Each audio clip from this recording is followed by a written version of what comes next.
Hello everyone, very warm welcome to Law Point channel. Myself Saurabh Yadav.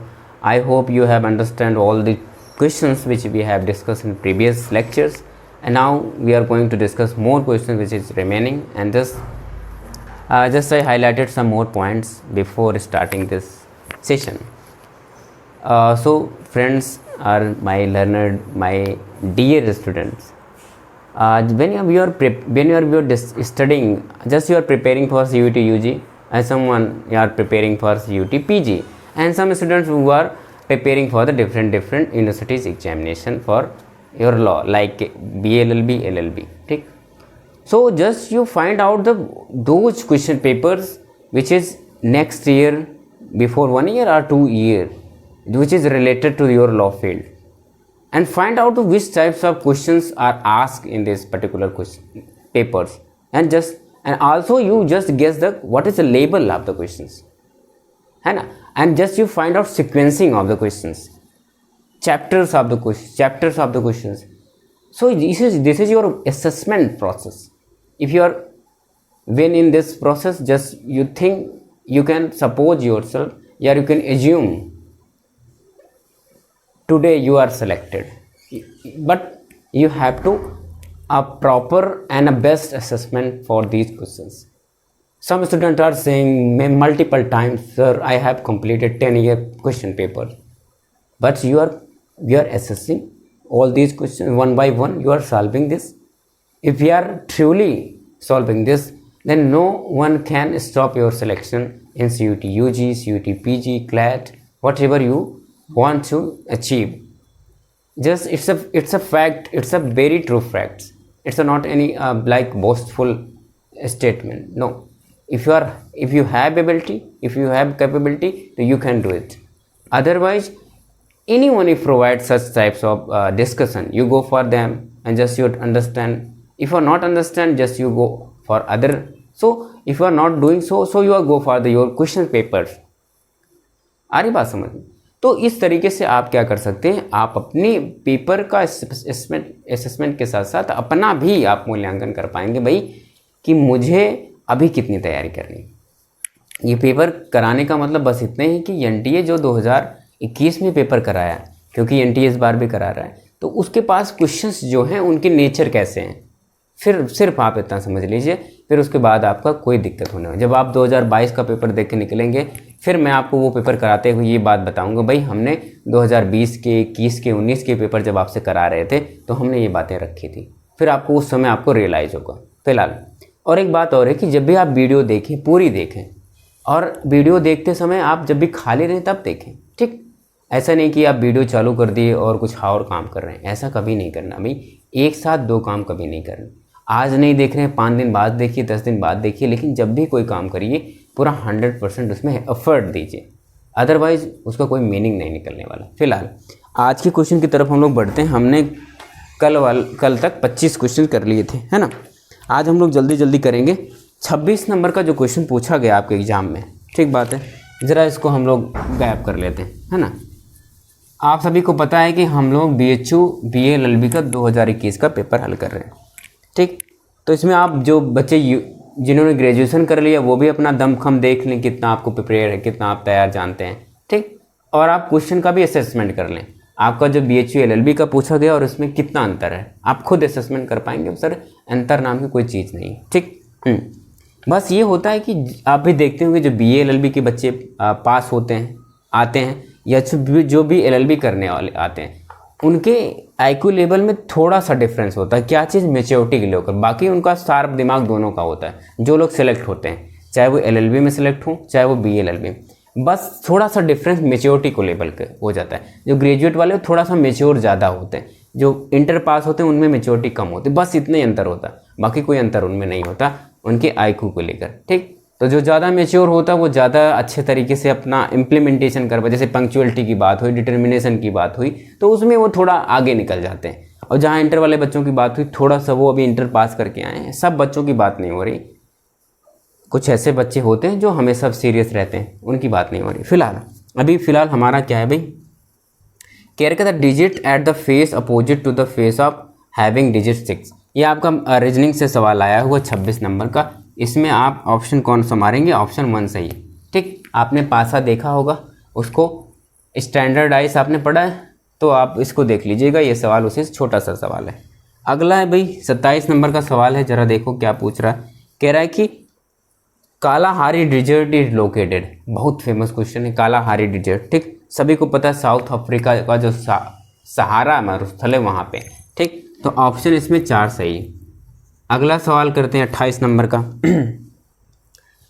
which under which legislation the terrorist activity in India are being presently dealt with, कौन सा act जो होता है वो terrorist को, टाडा, पोटा, NIA, आपा, तो हमारे यहाँ आपा भी है और टाडा, ठीक, टाडा भी है, तो इसमें ऑप्शन 1 सही है। ठीक भाई, ये कौन सा, टाडा, ठीक। अब अगला सवाल है अनलॉफुल असेंबली भी हमारे यहाँ 29 में देखें तो 29 कहता है the book entitled the Indian story. अच्छा, इंडियन स्टोरी किसने लिखी है, ये उस समय की करेंट की बुक थी, इस बार आपसे नहीं पूछी जा रही। इंडियन स्टोरी किसने लिखी, जिसमें उस समय के जो लिखने वाले लोग थे बहुत सारे लोग थे, ठीक बात, उसमें से बिमल जलान, शशिकांत दास, अमर्त्य सेन, ठीक, तो आप बुक में भी एक बार पढ़ लेंगे। 30 नंबर का सवाल है, बड़ा अच्छा सवाल पूछा है, कह रहे कि which of the following is not a transfer of property, कौन सा ट्रांसफर ऑफ प्रॉपर्टी नहीं, संपत्ति का हस्तांतरण कौन सा नहीं है, जरा मुझे बताओ। बिल, वसीयत संपत्ति का ट्रांसफर होता है, लीज में संपत्ति का ट्रांसफर होता है, या फिर मॉर्गेज में संपत्ति का ट्रांसफर होता है, या फिर एक्सचेंज में। इसमें पूछ रहा कौन सा नहीं होता, तो मैंने आपको बताया किस में, लीज में होता है, मॉर्गेज में होता है, एक्सचेंज में होता है, लेकिन विल में नहीं होता, वसीयत में नहीं होता, तो ऑप्शन 1 एक सही। वसीयत में तो भाई क्या होता है, आदमी मर जाता है फिर क्या होता है वो स्वतः ही चली, ऐसा कुछ ट्रांसफ़र जैसी वाली बात नहीं होती। फिर 31 नंबर का सवाल है भाई, ये भी आपके रीजनिंग से पूछ रहा है कि on what day of July 2004 did Monday falls, ठीक, कह रहे कि ऑन व्हाट डेट, जुलाई 2004 में कौन कौन सा डेट ऐसा है जिसमें मंडे फॉल करता है, तो जुलाई का पूरा महीना है, उसमें देखो 1 तारीख 2 तारीख, तो आपको पहला दिन देखना पड़ेगा मंडे कौन है, उसके बाद साथ साथ जोड़ते जाना, तो आपका मंडे आता जाएगा, ठीक। अच्छा, अगला सवाल हो गया, अगला सवाल देखते हैं 32 नंबर का schedule 1 of the constitution of India provide the list of जो आपकी पहली अनुसूची है, आपको पता है 12 अनुसूचियाँ हैं, शुरुआत में 8 थी, बाद में 12 हुई, आप सभी को पता है जब कॉन्स्टिट्यूशन आया तो 8 थी, बाद में 12 हुई। अच्छा, तो इसमें कह रहे हैं कि जो पहली अनुसूची किससे संबंधित है, तो पहली अनुसूची आपके स्टेट से संबंधित है, किससे, ये तो ऑप्शन इसमें 4 सही है, the state comprising union of the India, ठीक, उससे आपका रिलेशन बनता है, ठीक बात है।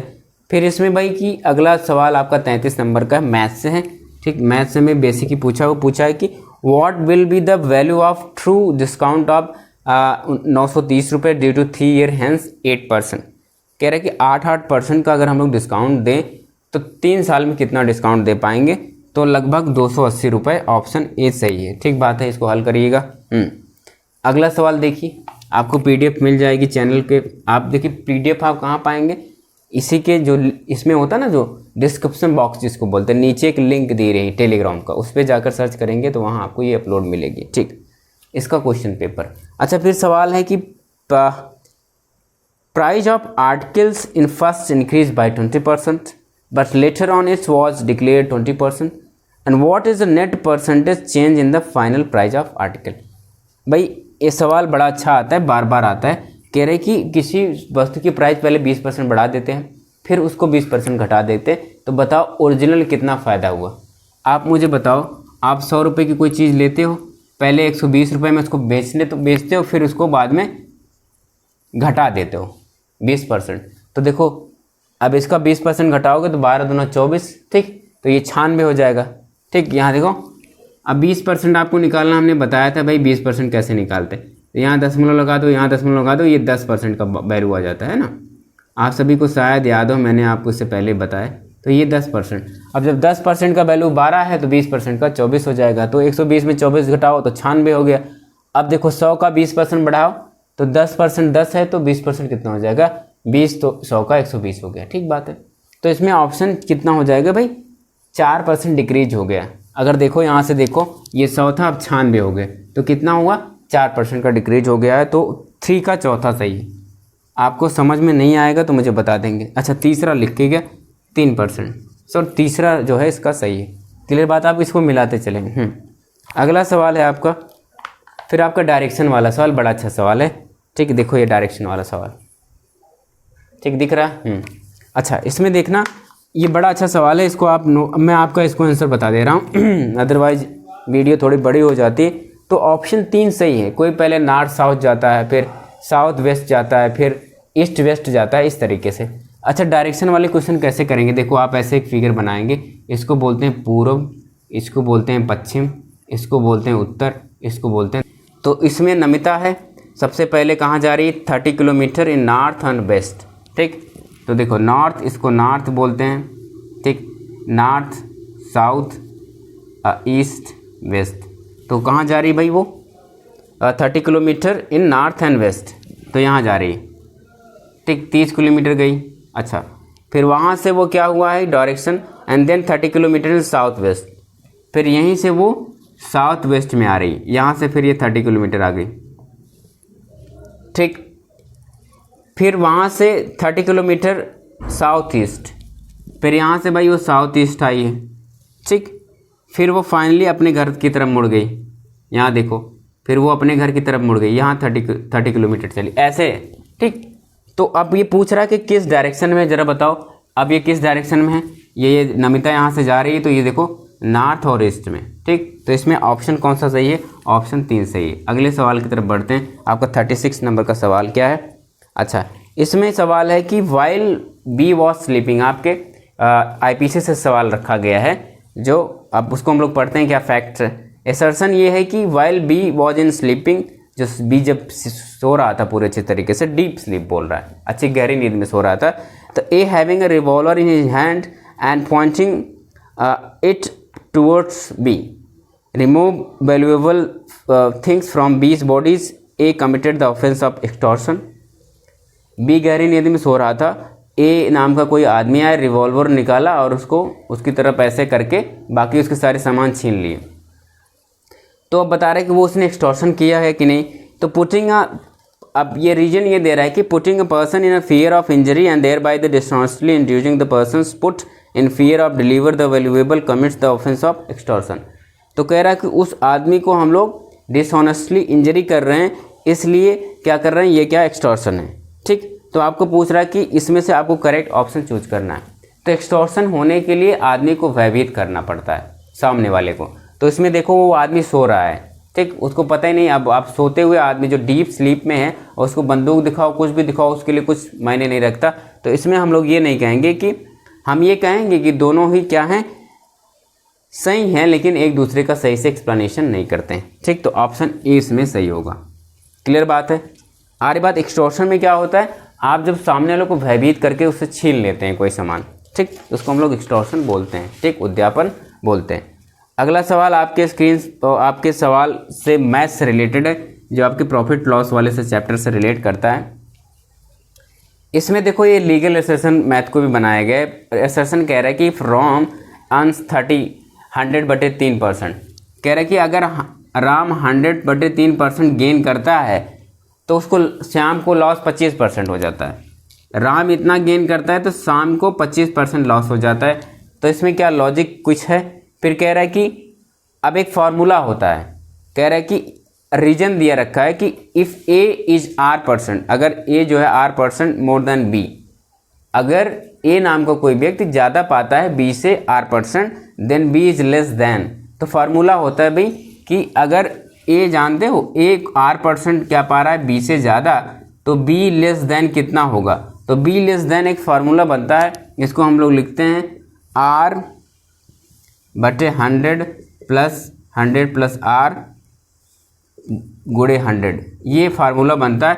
तो इसमें जो बातें लिखी गई भाई, पहला तो बात गलत है कि जो अगर कोई 100% लाभ पा रहा है तो दूसरा 25% लॉस होगा, ये गलत बात है। लेकिन दूसरा बात फार्मूला जो दिया हुआ है वो सही है, क्योंकि वो आपका एक बेसिक फार्मूला है। आपने अगर शुरू किया होगा पढ़ना तो बेसिक फार्मूला आपको पता होगा प्रॉफिट एंड लॉस का। ठीक, तो इसमें ऑप्शन चौथा आपका सही है, 37 में 4 सही है। ठीक, अगले सवाल की तरफ बढ़ते हैं। 38 नंबर का सवाल है, फिर से आपके वो रीजनिंग से। ब्लड रिलेशन से आया हुआ है, जिसमें कह रहा है कि अब आप उसको देख लेंगे, d is k is brother, m is k sister, t is r fathers and who is mother of f and k is mother of at least how many sons t and f have.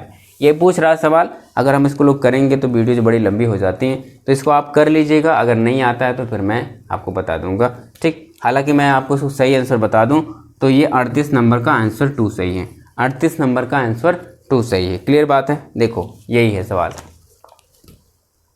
दिख रहा। अगला सवाल देखते हैं।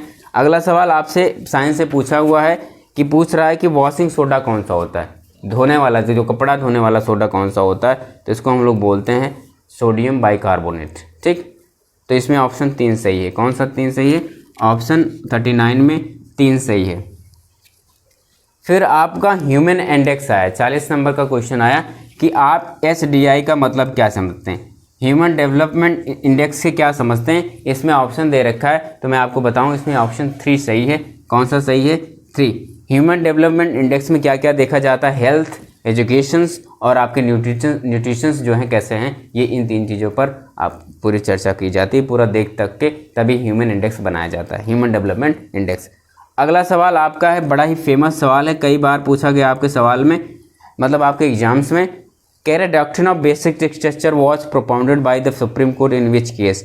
तो Kesavananda Bharati versus State of Kerala के केस में ये आपका बेसिक स्ट्रक्चर वाला प्रिंसिपल प्रोवाइड कराया गया था। ये हमेशा पूछता रहता है, आप कोई भी लॉ एंट्रेंस एग्जामिनेशन हो या फिर कोई भी एग्जाम होता है वहाँ ये सवाल आता रहता है, ठीक। ये तो आप पता पा गए। 41 नंबर का कौन सा सही भाई? 41 नंबर में आपका 3 सही है। चलो 42 नंबर पर बढ़ते हैं। 42 नंबर पर सवाल क्या दे रखा है? सवाल ये है आपके ट्रेन से रिलेटेड है ना। ट्रेन का सवाल है, सिंपल सवाल है। कह रहा है कि 280 metre long train crosses a platform which is thrice of its length in 50 second, what is the speed of the train. देखो पहले तो ट्रेन ही 280 है, प्लस कह रहा है कि उसका 3 गुना, तो थ्राइस अब कह रहा है 50 सेकेंड में पास कर रही। तो आप इसको हल कर लीजिएगा। आंसर मैं आपको बता दूं, ये आ रहा है आंसर 22/2, 22 सही 2/3 मीटर पर सेकेंड, ठीक। तो ये ऑप्शन आपका कौन सा दे रखा है? ऑप्शन 1, ठीक। आप इसको सॉल्व कर लेंगे, ठीक। छोटा सा सवाल है, कोई दिक्कत वाली बात नहीं, ठीक। आ रही बात समझ। अगला सवाल है, अगला सवाल आपके फिर से कॉन्स्टिट्यूशन से पूछा हुआ कि the language which is most recent in the schedule 8 of the constitution is of India added. तो आपके जो 43 नंबर का सवाल है, पूछ रहा है कि कौन सा ऐसा लेटेस्ट लैंग्वेज है जो आपके कॉन्स्टिट्यूशन में ऐड किया गया। तो 2011 में उड़िया, ठीक। उड़िया जो है आपका, उड़िया जो है ये ऐड करा गया 2011 में आपके 8वें अनुसूची में। सबसे लेटेस्ट यही है, ठीक। अच्छा, अगला सवाल आपका जो है 44 से है, जो DNA पर बात करता है। तो DNA आप अच्छे से पढ़ लीजिए कि इसमें कई सारे स्टेटमेंट दे रखे हैं।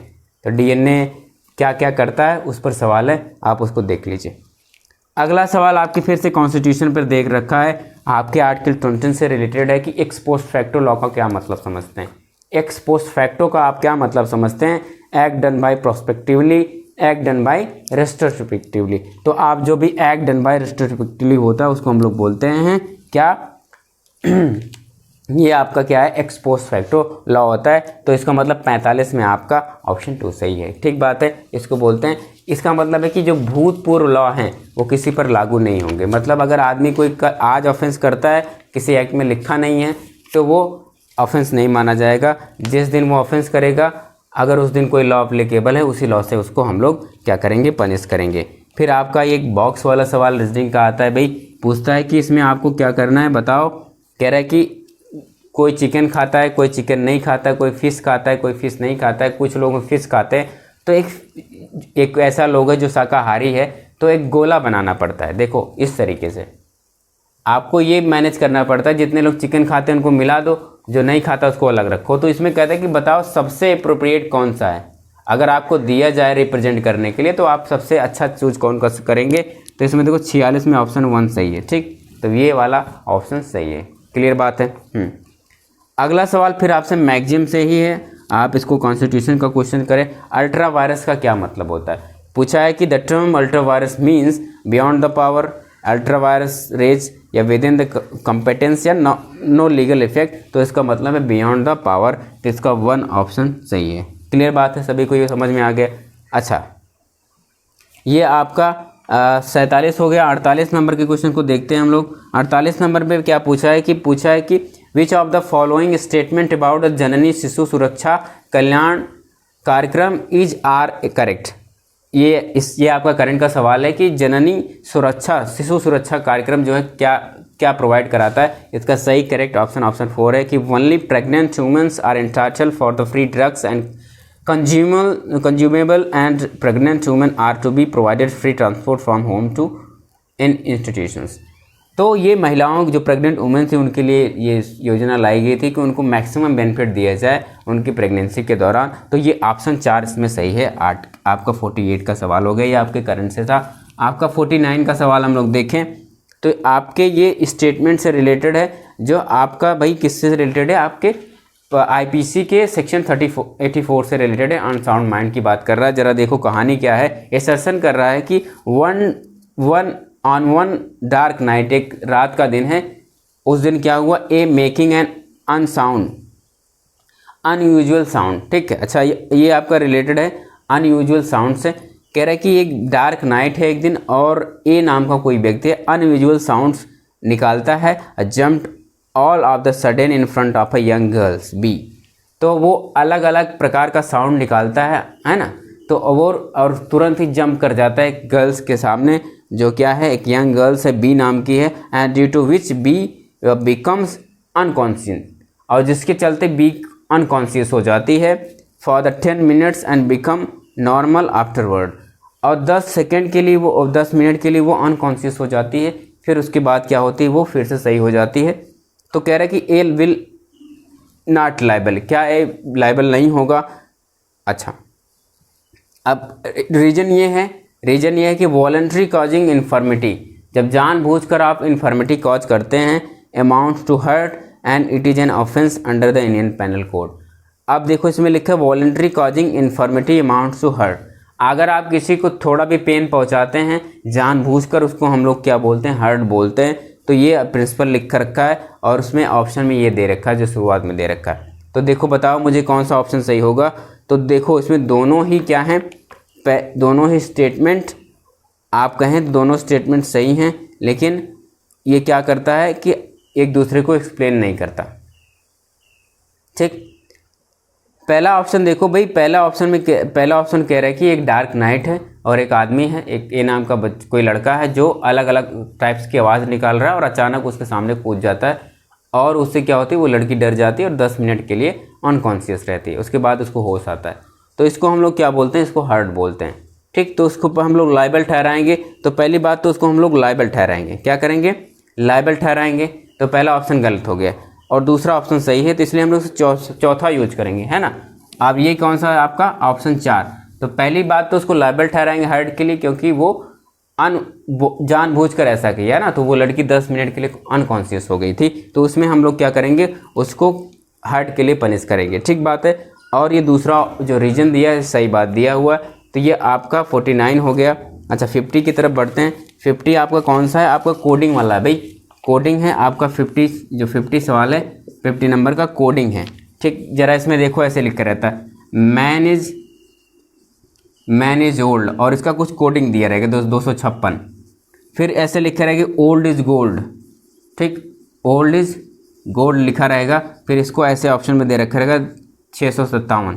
फिर अगला ऐसे लिखा रहता है गोल्ड इज न्यू, तो उसका भी एक कोड दिया रहता है 761। ये सवाल में दे रखा है। तो आपको देखना पड़ता है जो बच्चे मैच कर रहे हैं, जरा देखो कौन कौन से मैच कर रहे हैं, ये मैच कर रहे हैं, तो इसमें देखो कौन कौन से मैच कर रहे हैं, ये तो हम इसका नाम रख दिए इज। ठीक, इसी तरीके से इसमें मिलाओ, देखो ये गोल्ड मिल रहे हैं, देखो यहाँ गोल्ड मिल रहा है, तो गोल्ड को हम मिला ले रहे हैं। अब इसमें देखो अंक कौन कौन से मिल रहे हैं, ये 7, तो ये 7 नंबर का हमारा क्या हो गया, गोल्ड हो गया। ठीक, अच्छा अब यहाँ न्यू बचा है, यहाँ कुछ नहीं बचा, यहाँ देखो ओल्ड बचा हुआ है, देखो ओल्ड को हम लोग मिला लेते हैं। तो ओल्ड जब मिला लेते हैं तो देखो इसमें कौन सा मिल रहा है भाई, 6 नंबर का ये मिल रहा है, तो इसका नाम हम लोग ओल्ड रख दिए। ठीक, तो इस तरीके से इस सवाल को करते हैं। इसमें पूछ रहा है कि व्हाट इज मीनिंग ऑफ 6 का मीनिंग क्या है? तो देखो 6 का मीनिंग यहाँ क्या है भाई, 6 का मीनिंग क्या है? 6 का मीनिंग आप देख पा रहे, निकाल पा रहे हैं सभी लोग। 6 का मीनिंग ओल्ड आया हुआ है ना, 6 का मीनिंग आपका ओल्ड आया हुआ है, ठीक। तो आप इस तरीके से इस सवाल को भी कंप्लीट कर सकते हैं, ठीक। तो काफ़ी वीडियो लंबी हो गई है, तो आज की इस वीडियो को यहीं समाप्त करते हैं। मिलते हैं आपसे नेक्स्ट डे, पूरे इस हम लोग हल करेंगे इसको कंप्लीट। चलो आप पढ़ते रहें, हंसते रहें, मुस्कुराते रहें। Thank you.